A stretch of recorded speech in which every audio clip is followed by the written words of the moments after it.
Hey guys, a little breaking news is coming out regarding Buster Murdaugh.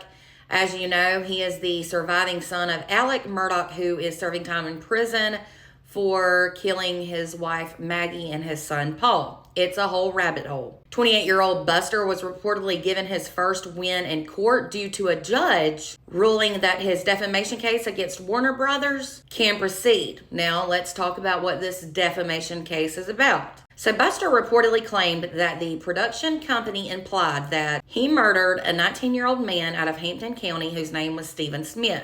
Now, if you've been following the rabbit hole of the Murdaugh case, you will recognize the name Stephen Smith, but in case you don't, I'll tell you a little bit about him in just a minute. So in a documentary that was about Alec Murdaugh's downfall by Warner Brothers, there were details about Stephen's death, along with rumors of links to the Murdaugh family. Specifically Buster. The rumors almost hinted that Buster was somehow involved in Stephen's death. This is despite the fact that Buster has never been accused of or had any charges in relation to Stephen's death. And in 2023, Buster publicly denied having any involvement in Stephen Smith's death. He also reportedly shut down the constant rumors that were going around that he and Stephen had been in a possibly romantic relationship. According to reports, Stephen and Buster were classmates.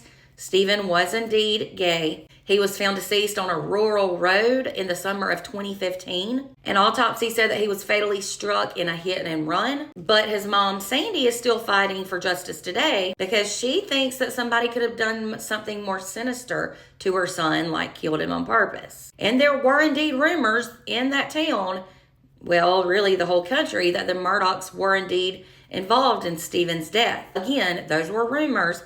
Nothing was ever confirmed, even after investigation. There were rumors specifically that Buster was involved in Stephen's death. One attorney said that the basis of Buster's lawsuit is something called defamation by implication. Warner Brothers would reportedly take interviews of people living in that small town and would then repeat these rumors about Buster possibly being involved in Stephen's death, and they would make them sound as if they were true. The lawsuit claims that they just simply aired these interviews of the rumors and would put these interviews in with actual law enforcement documents and related information. They were very clever. Warner Brothers was with what they did, I'll say that. Former South Carolina Attorney General Charlie Condon is reportedly telling news outlets that he does indeed believe that Buster's reputation was severely damaged due to the reporting that went on in that documentary. Now, Warner Brothers, they had tried to have the lawsuit dismissed, the defamation lawsuit, but a judge ruled recently that it could indeed proceed. Buster reportedly noted in the lawsuit false and defamatory insinuations were made in the documentary, and they were then pushed to hundreds of thousands, if not millions of viewers who watched the documentary, including people who lived near him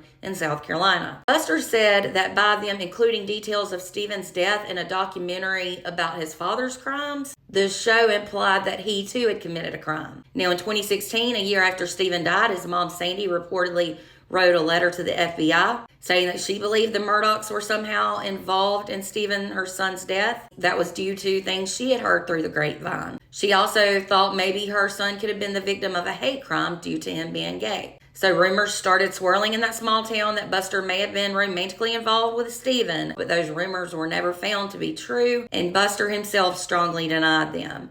Buster has just recently gotten married. So I don't know. I mean, I can say I honestly don't blame Buster at all for that lawsuit, because that documentary, I did see it. They did seem to imply that these rumors were true of Buster being involved with Stephen's death. And well, if he's not guilty, he's got the right to sue, because none of that stuff has been proven. Now, I do think something was fishy with Stephen's death, but I don't know what happened.